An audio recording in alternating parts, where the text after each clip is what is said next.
Assalamualaikum warahmatullahi wabarakatuh. Oke, jadi di sini kita akan mulai pembelajaran TBI untuk bagian bahasa Inggris untuk jurusan kedinasan. Jadi seperti yang mungkin teman-teman sudah ketahui, untuk bahasa Inggris kedinasan ini berbeda dengan untuk yang UTBK. Jadi di sini kita akan bergelut dengan hal-hal yang berkaitan dengan grammar, oke? Nah, jadi ada banyak hal yang teman-teman akan pelajari. Jadi semangat teman-teman itu akan sangat mempengaruhi bagaimana teman-teman bisa menangkap pembelajaran yang akan kita pelajari di video ini, oke? Oke, sebelum kita mulai, saya ingin memperkenalkan diri. Nama saya Kak Ilham. Jadi teman-teman nanti kalau ketemu dengan saya bisa panggil Kak Ilham, oke? Jadi untuk video kali ini untuk meeting pertama. Untuk masalah grammar ini ada baiknya kita membahas beberapa hal yang berkaitan dengan dasar-dasar bahasa Inggris, oke? Nah, jadi bahasa Inggris itu cukup luas cakupannya, khususnya untuk masalah grammar atau tata bahasa, ya. Serupa dengan bahasa Indonesia, grammar ini juga memiliki yang namanya part of speech atau bagian-bagian ujaran, ya. Nah, bagian-bagian ujaran itu terbagi dalam beberapa kelompok. Kalau tidak salah ada sampai 8, tapi banyak ahli linguistik yang berpendapat bahwa cukup 7 saja yang bisa dipelajari agar bisa menguasai pemahaman soal-soal yang berkaitan dengan grammar. Oke. Nah, yang pertama ini kita akan membahas di chapter pertama ini ya, kita akan membahas mengenai noun atau kata benda, ya. Nah, jadi sama dengan bahasa Indonesia pasti ada yang namanya kata benda. Nah, dalam bahasa Inggris ada juga yang namanya kata benda. Nah, jadi kalau dalam bahasa Inggris itu, istilah kata benda itu kita namakan sebagai noun, ya. Jadi noun ini kata benda. Oke, seperti yang teman-teman lihat di video, di sini ada pengertian tentang noun. Jadi noun ini merupakan bagian dari part of speech, gitu ya. Jadi merupakan bagian part of speech yang digunakan untuk menunjukkan apa? Seperti tempat, ya. Kemudian bisa benda, nama orang, dan juga hal abstrak, ya. Nah, hal abstrak ini seperti apa? Nanti kita coba bahas di bawah, ya. Nah, jadi ini definisi umum tentang noun, kata benda. Jadi merupakan bagian dari part of speech. Jadi part of speech tadi ini merupakan ujaran, ya, ujaran, bagian-bagian dari ujaran yang digunakan untuk menunjukkan tempat, benda, nama orang, dan juga hal abstrak. Oke? Nah, jadi untuk noun ini dia memiliki beberapa fungsi. Fungsi utamanya itu ada 4, seperti yang teman-teman lihat di video di bawah ini, ya. Yang pertama, bahwa noun ini, ya, di sini noun dapat berfungsi sebagai katanya ya. Jadi noun ini katanya bisa sebagai subjek seperti di sini. Tuh, ya, sebagai subjek. Nah, jadi subjek dari verb. Nah, kalau dalam bahasa Indonesia, subjek itu seperti pelaku, begitu. Jadi setiap kalimat itu dia terdiri dari pelaku, kata kerja, dan objek atau keterangan di sini. Tapi yang paling penting itu pelaku dan kata kerja, ya. Nah, di sini noun bisa menjadi kata eh, pelaku ya atau subjek di sini. Nah, contoh di sini, noun yang sebagai subjek adalah Ariel ya. Ariel. Nah, Ariel ini adalah nama orang. Nah, seperti definisinya di atas, bahwa noun ini bisa berfungsi atau digunakan untuk menunjukkan nama orang. Nah, seperti Ariel. Nah, Ariel ini adalah nama orang yang tergolong sebagai noun di sini. Oke?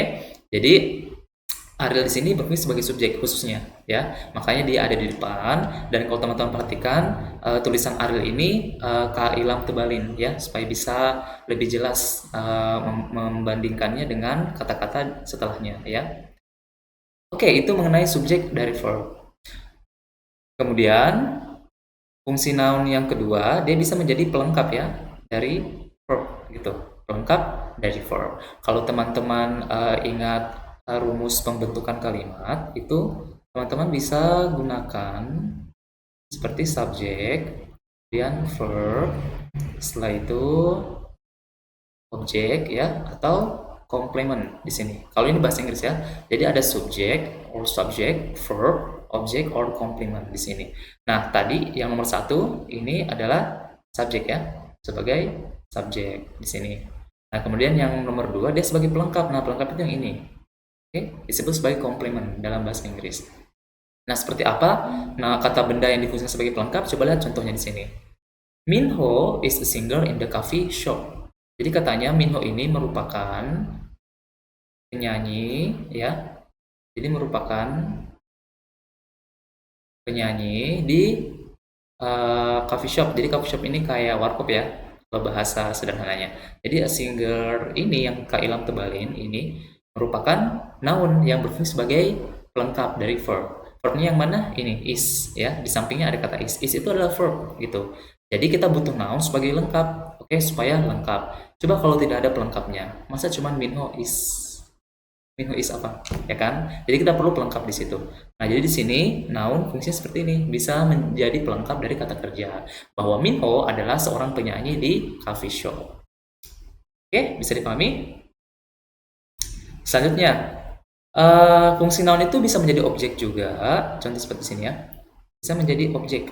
Nah, oke. Jadi kalau ada subjek, ada juga objek di sini. Oke. Nah, ya ini poin yang ketiga ya, Kak Ilham tulisin supaya lebih teratur. Nah, jadi objek di sini bisa terdiri dari noun ya. Noun. Contohnya yang Kak Ilham tebalin di sini kayak pizza di sini. Tuh, ya.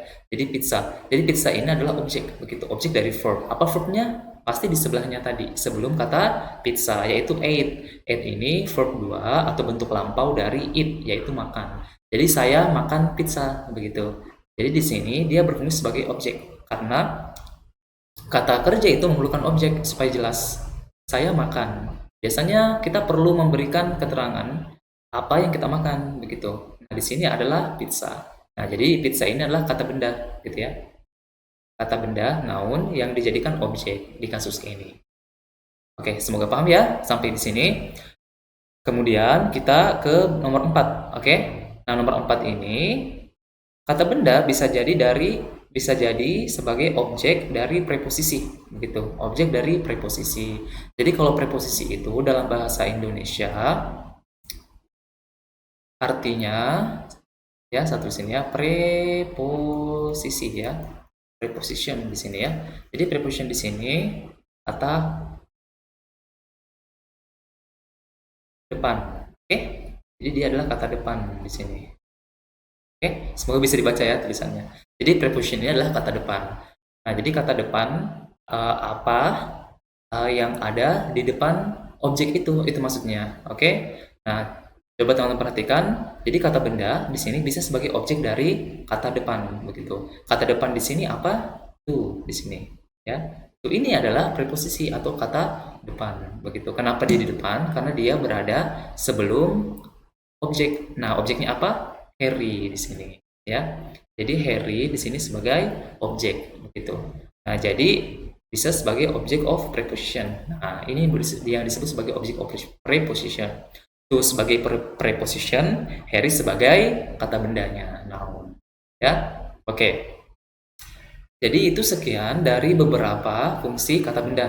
Bisa sebagai subjek, pelengkap, objek, dan objek dari preposisi. Ya, itu yang paling penting 4. Jadi teman-teman perlu selalu ingat fungsi-fungsi noun itu. Jadi noun ini fungsinya cukup multifungsi ya. Jadi teman-teman harus selalu bisa menyesuaikan kata benda ini dia apakah sebagai subjek, objek, preposisi, komplement atau objek dari preposition ya. Oke. Bagaimana teman-teman? Semoga dapat dipahami ya sejauh ini mengenai fungsi dari kata benda. Untuk materi dan video selengkapnya, silakan cek di grup belajar masing-masing atau klik link pada deskripsi video ini ya.